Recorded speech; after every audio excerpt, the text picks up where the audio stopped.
The Haunted Half Moon Inn presents Dracula's Guest by Bram Stoker. When we started for our drive, the sun was shining brightly on Munich, and the air was full of the joyousness of early summer. Just as we were about to depart, Herr Delbruck, the maitre d'hotel of Kater Sasson, where I was staying, came down beforehand to the carriage and, after wishing me a pleasant drive, said to the coachman, still holding his hand on the handle of the carriage door, "Remember, you are back by nightfall. The sky looks bright, but there is a shiver in the north wind that says there may be a sudden storm, but I am sure you will not be late." Here he smiled and added, "For you know what night it is." Johann answered with an emphatic, "Ja, mein Herr," and touching his hat, drove off quickly. When we had cleared the town, I said, after signaling him to stop, "Tell me, Johann, what is tonight?" He crossed himself as he answered laconically, "Walpurgisnacht." Then he took out his watch, a great old-fashioned German silver thing as big as a turnip, and looked at it, with his eyebrows gathered together and a little impatient shrug of his shoulders.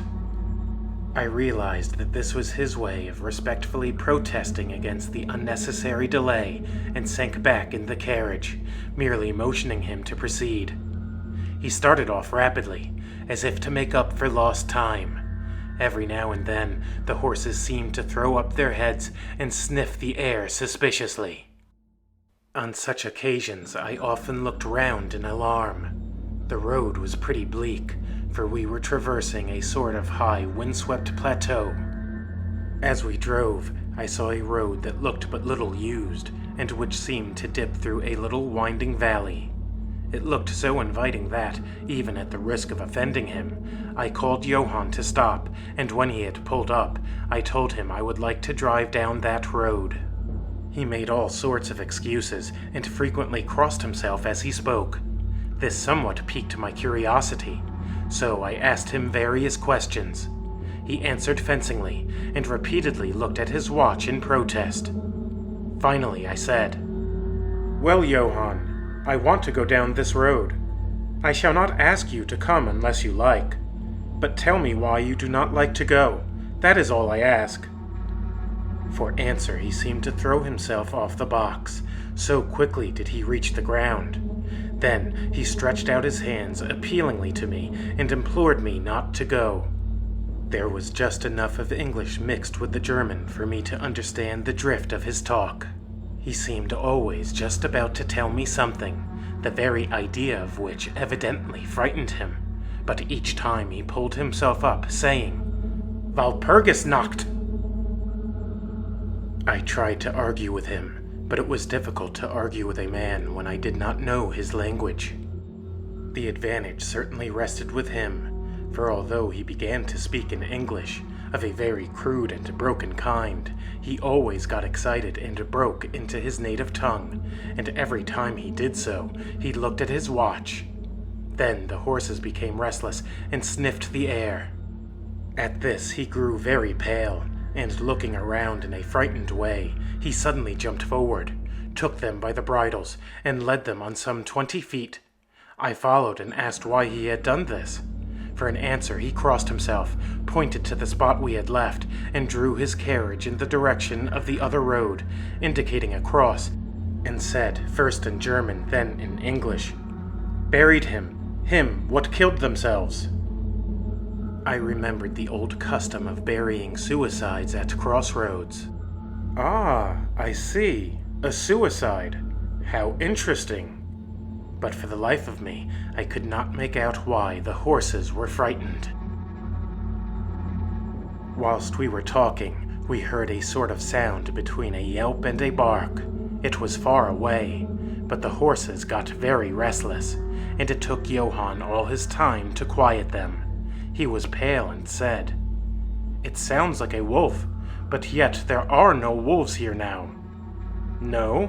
I said, questioning him.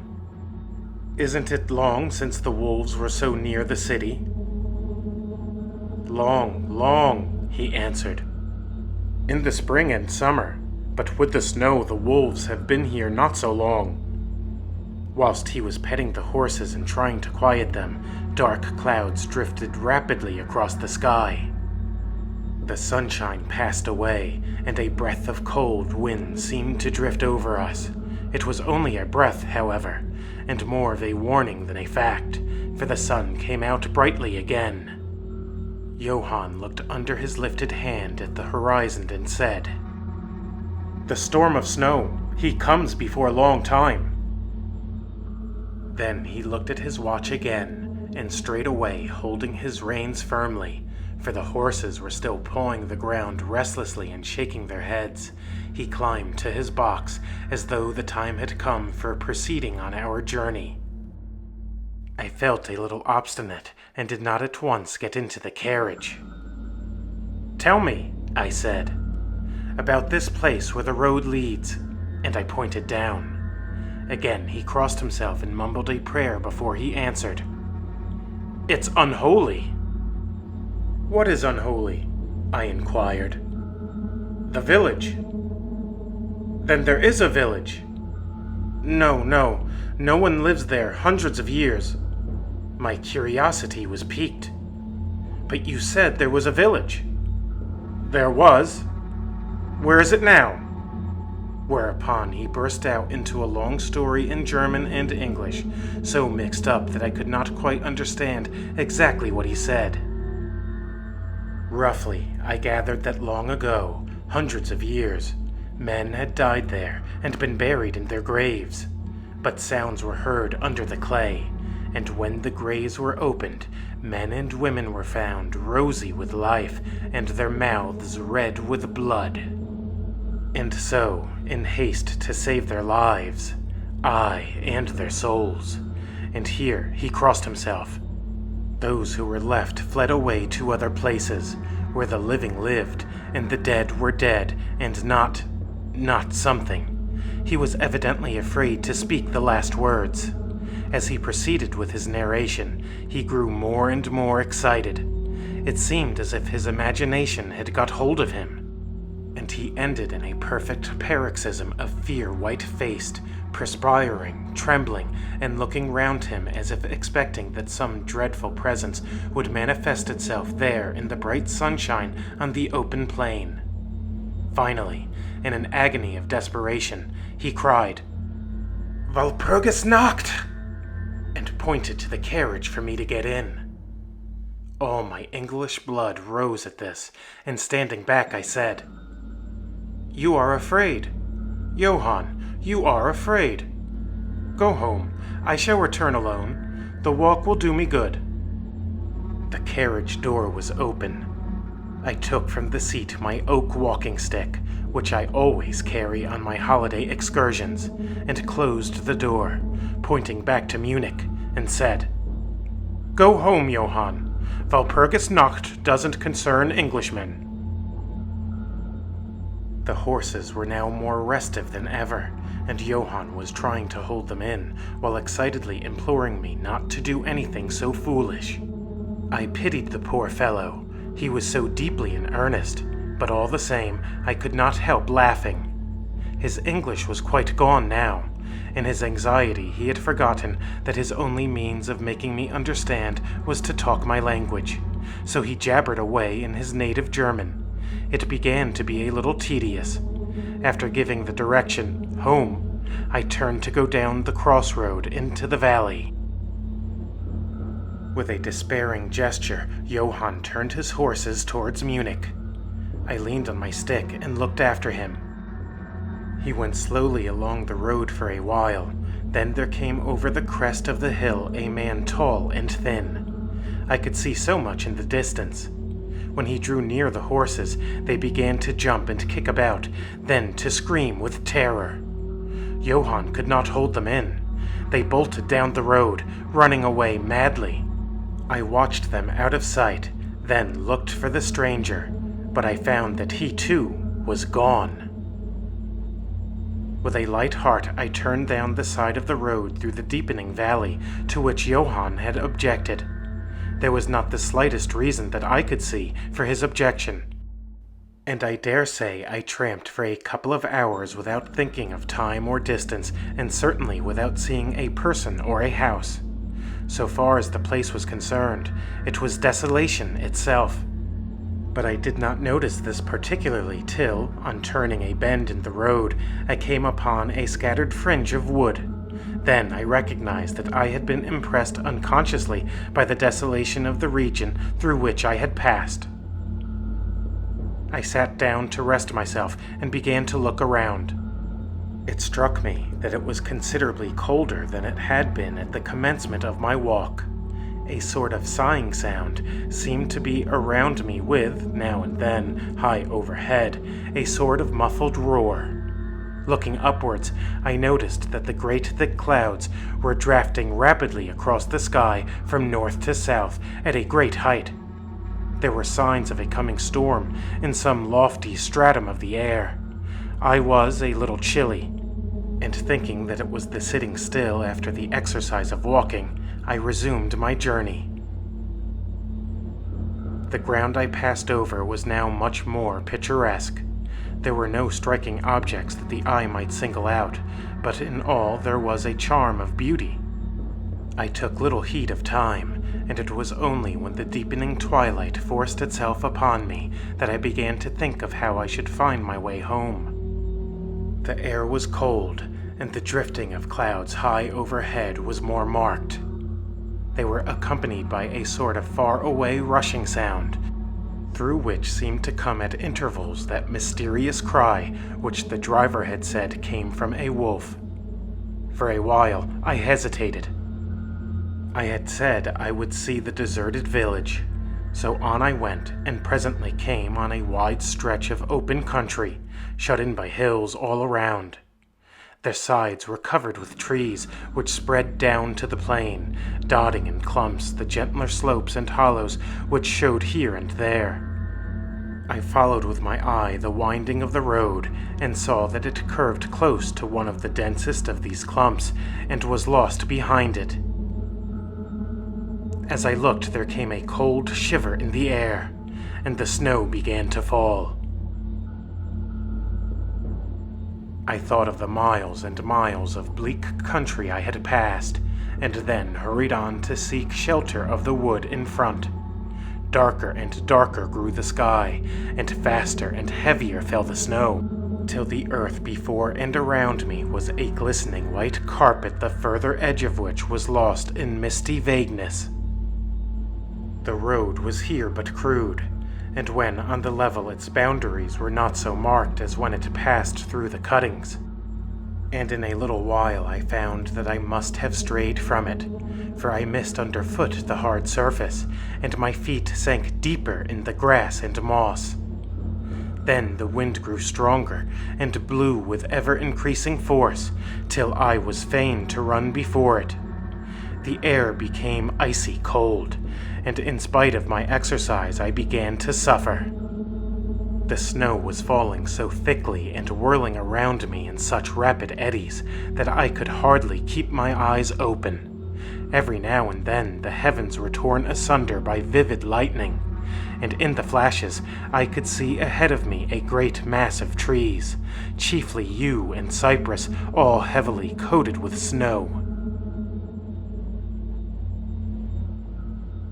I was soon amongst the shelter of the trees, and there, in comparative silence, I could hear the rush of the wind high overhead. Presently the blackness of the storm had become merged in the darkness of the night. By and by the storm seemed to be passing away. It now only came in fierce puffs or blasts. At such moments the weird sound of the wolf appeared to be echoed by many similar sounds around me. Now and again, through the black mass of drifting cloud, came a straggling ray of moonlight which lit up the expanse and showed me that I was at the edge of a dense mass of cypress and yew trees. As the snow had ceased to fall, I walked out from the shelter and began to investigate more closely. It appeared to me that, amongst so many old foundations as I had passed, there might still be standing a house in which, Though in ruins, I could find some sort of shelter for a while. As I skirted the edge of the copse, I found that a low wall encircled it, and following this, I presently found an opening. Here the cypresses formed an alley leading up to a square mass of some kind of building. Just as I caught sight of this, however, the drifting clouds obscured the moon, and I passed up the path in darkness. The wind must have grown colder, for I felt myself shiver as I walked, but there was hope of shelter, and I groped my way blindly on. I stopped, for there was a sudden stillness. The storm had passed, and perhaps in sympathy with nature's silence, my heart seemed to cease to beat. But this was only momentarily, for suddenly the moonlight broke through the clouds, showing me that I was in a graveyard, and that the square object before me was a great massive tomb of marble, as white as the snow that lay on and all around it. With the moonlight there came a fierce sigh of the storm, which appeared to resume its course with a long, low howl, as of many dogs or wolves. I was awed and shocked, and I felt the cold perceptibly grow upon me till it seemed to grip me by the heart. Then, while the flood of moonlight still fell on the marble tomb, the storm gave further evidence of renewing, as though it were returning on its track. Impelled by some sort of fascination, I approached the sepulchre to see what it was and why such a thing stood alone in such a place. I walked around it in dread, over the Doric door, in German. Countess Dollingen of Gratz, in Stria, sought and found death, 1801. On the top of the tomb, seemingly driven through the solid marble, for the structure was composed of a few vast blocks of stone, was a great iron spike or stake. On going to the back, I saw, graven in great Russian letters, "The dead travel fast." There was something so weird and uncanny about the whole thing that it gave me a turn and made me feel quite faint. I began to wish, for the first time, that I had taken Johann's advice. Here a thought struck me, which came under almost mysterious circumstances and with a terrible shock. This was Walpurgis Night. Walpurgis Night was when, according to the belief of millions of people, the devil was abroad, when the graves were opened and the dead came forth and walked. When all evil things of earth and air and water held revel. This very place the driver had specially shunned. This was the depopulated village of centuries ago. This was where the suicide lay. And this was the place where I was alone, unmanned, shivering with cold in a shroud of snow, with a wild storm gathering again upon me. It took all my philosophy, all the religion I had been taught, all my courage not to collapse in a paroxysm of fright.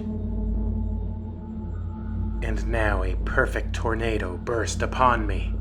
The ground shook as though thousands of horses thundered across it, and this time the storm bore on its icy wings not snow, but great hailstones, which drove with such violence that they might have come from the thongs of Balearic slingers, hailstones that beat down leaf and branch and made the shelter of the cypresses of no more avail than though their stems were standing corn.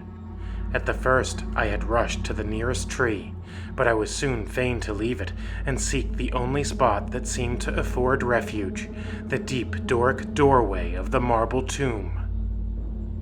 There, crouching against the massive bronze door, I gained a certain amount of protection from the beating of the hailstones, for now they only drove against me as they ricocheted from the ground and the side of the marble.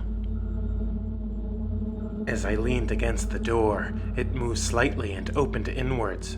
The shelter of even a tomb was welcome in that pitiless tempest, and I was about to enter it when there came a flash of forked lightning that lit up the whole expanse of the heavens. In that instant, as I am a living man, I saw, as my eyes turned into the darkness of the tomb, a beautiful woman with rounded cheeks and red lips, seemingly sleeping on a bier. As the thunder broke overhead, I was grasped as by the hand of a giant and hurled out into the storm. The whole thing was so sudden that before I could realize the shock, moral as well as physical, I found the hailstones beating me down. At the same time, I had a strange, dominating feeling that I was not alone. I looked towards the tomb. Just then there came another blinding flash, which seemed to strike the iron stake that surrounded the tomb and to pour through to the earth, blasting and crumbling the marble as in a burst of flame. The dead woman rose for a moment of agony while she was lapped in the flame, and her bitter scream of pain was drowned in the thunder crash. The last thing that I heard was the mingling of dreadful sounds, as again I was seized in the giant grasp and dragged away, while the hailstones beat on me and the air around seemed reverberant with the howling of wolves. The last sight that I remembered was a vague, white, moving mass, as if all the graves around me had sent out the phantoms of their sheeted dead, and that they were closing in on me through the white cloudiness of the driving hail. Gradually there came a sort of vague beginning of consciousness, then a sense of weariness that was dreadful. For a time I remembered nothing, but slowly my senses returned. My feet seemed positively racked with pain, yet I could not move them. They seemed to be numbed. There was an icy feeling at the back of my neck and all down my spine, and my ears, like my feet, were dead, yet in torment, but there was in my breast a sense of warmth, which was by comparison delicious. It was as a nightmare, a physical nightmare, if one may use such an expression, for some heavy weight on my chest made it difficult for me to breathe. This period of semi-lethargy seemed to remain a long time, and as it faded away, I must have slept or swooned. Then came a sort of loathing, like the first stage of seasickness, and a wild desire to be free of something, I knew not what. A vast stillness enveloped me, as though all the world were asleep or dead, only broken by the low panting as of some animal close to me. I felt a warm rasping at my throat. Then came a consciousness of the awful truth which chilled me to the heart and sent the blood surging up through my brain. Some great animal was lying on me and now licking my throat. I feared to stir, for some instinct of prudence bade me to lie still. But the brute seemed to realize that there was now some change in me, for it raised its head. Through my eyelashes, I saw above me the two great flaming eyes of a gigantic wolf. Its sharp white teeth gleamed in the gaping red mouth, and I could feel its hot breath fierce and acrid upon me. For another spell of time I remembered no more. Then I became conscious of a low growl, followed by a yelp, renewed again and again. Then, seemingly very far away, I heard a "Halloa! Halloa!"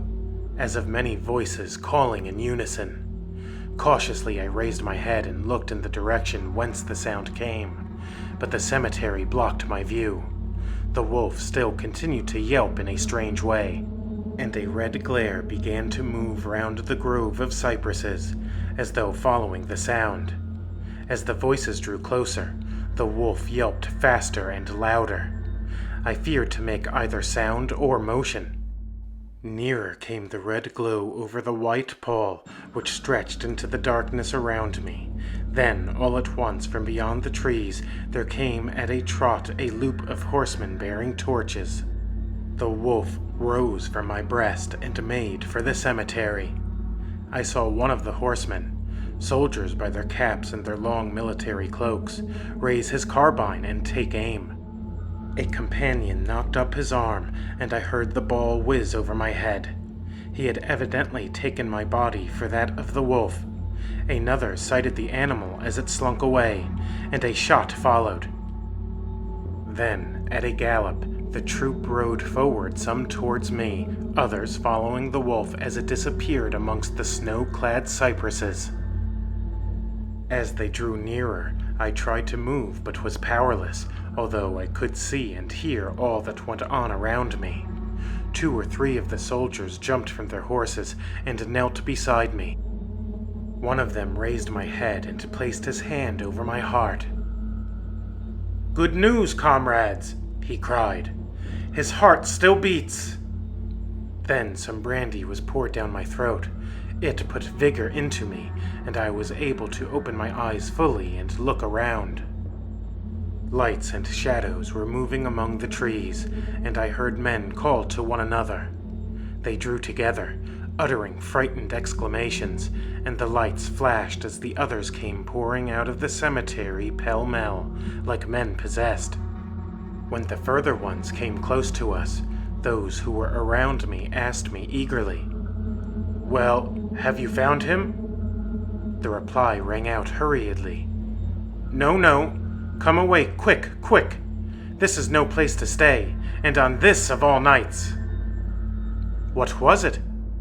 was the question asked in all manner of keys. The answer came variously and all indefinitely, as though the men were moved by some common impulse to speak, yet were restrained by some common fear from giving their thoughts. It, indeed," gibbered one, whose wits had plainly given out for the moment. "A wolf, and yet not a wolf," another put in shudderingly. "No use trying for him without the sacred bullet," a third remarked in a more ordinary manner. "Serve us right for coming out on this night. Truly we have earned our 1,000 marks," were the ejaculations of a fourth. "There was blood on the broken marble," another said after a pause. "The lightning never brought that there. And for him, is he safe? Look at his throat. See, comrades, the wolf has been lying on him and keeping his blood warm." The officer looked at my throat and replied, "He is all right. The skin is not pierced. What does it all mean? We should never have found him but for the yelping of the wolf." "What became of it?" asked the man who was holding up my head and who seemed the least panic-stricken of the party, for his hands were steady and without tremor. On his sleeve was the chevron of a petty officer. "It went home," answered the man whose long face was pallid and who actually shook with terror as he glanced around him fearfully. "There are graves enough there in which it may lie. Come, comrades, come quickly. Let us leave this cursed spot." The officer raised me to a sitting posture as he uttered a word of command. Then several men placed me upon a horse. He sprang to the saddle behind me, took me in his arms, gave the word to advance, and, turning our faces away from the cypresses, we rode away in swift military order. As yet my tongue refused its office, and I was perforce silent.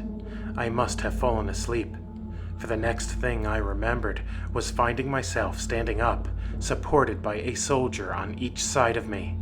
It was almost broad daylight, and to the north a red streak of sunlight was reflected like a path of blood over the waste of snow. The officer was telling the men to say nothing of what they had seen, except that they found an English stranger guarded by a large dog. "Dog? That was no dog," cut in the man who had exhibited such fear. "I think I know a wolf when I see one." The young officer answered calmly, "I said a dog." "Dog?" reiterated the other ironically. It was evident that his courage was rising with the sun, and pointing to me, he said, "Look at his throat. Is that the work of a dog, master?" Instinctively, I raised my hand to my throat, and as I touched it, I cried out in pain. The men crowded round to look, some stooping down from their saddles, and again there came the calm voice of the young officer. A dog, as I said. If aught else were said, we should only be laughed at. I was then mounted behind a trooper, and we rode on into the suburbs of Munich. Here we came across a stray carriage into which I was lifted, and it was driven off to the Cater-Saison, the young officer accompanying me, whilst a trooper followed with his horse, and the others rode off to their barracks. When we arrived, Herr Delbruck rushed so quickly down the steps to meet me that it was apparent he had been watching within. Taking me by both hands, he solicitously led me in. The officer saluted me and was turning to withdraw when I recognized his purpose and insisted that he should come to my rooms. Over a glass of wine, I warmly thanked him and his brave comrades for saving me. He replied simply that he was more than glad, and that Herr Delbruck had at the first taken steps to make all the searching party pleased, at which ambiguous utterance the maitre d'hotel smiled, while the officer pled duty and withdrew. "But, Herr Delbruck," I inquired, "how and why was it that the soldiers searched for me?" He shrugged his shoulders as if in depreciation of his own deed, as he replied, "I was so fortunate as to obtain leave from the commander of the regiment in which I serve to ask for volunteers." "But how did you know I was lost?" I asked. "The driver came hither with the remains of his carriage, which had been upset when the horses ran away." "But surely you would not send a search party of soldiers merely on this account?" "Oh, no," he answered. "But even before the coachman arrived, I had this telegram from the boyar whose guest you are." And he took from his pocket a telegram which he handed to me, and I read, "Bistritz. Be careful of my guest. His safety is most precious to me. Should aught happen to him, or if he be missed, spare nothing to find him and ensure his safety. He is English and therefore adventurous. There are often dangers from snow and wolves and night. Lose not a moment if you suspect harm to him. I answer your zeal with my fortune. Dracula." As I held the telegram in my hand, the room seemed to whirl around me, and if the attentive maitre d'hotel had not caught me, I think I should have fallen. There was something so strange in all of this, something so weird and impossible to imagine, that there grew on me a sense of my being in some way the sport of opposite forces, the mere vague idea of which seemed in a way to paralyze me. I was certainly under some form of mysterious protection. From a distant country had come, in the very nick of time, a message that took me out of the danger of the snow sleep and the jaws of the wolf.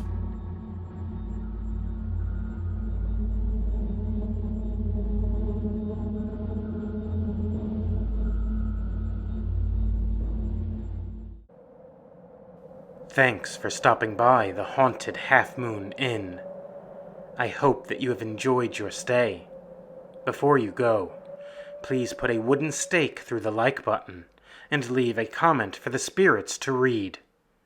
If you did enjoy your time with us, subscribe to this undead channel. Doing those little things really helps me to reach more souls. The world is sick and hurting. It needs more horror. Help me to heal the world through horror. Together, we can haunt this world one home at a time.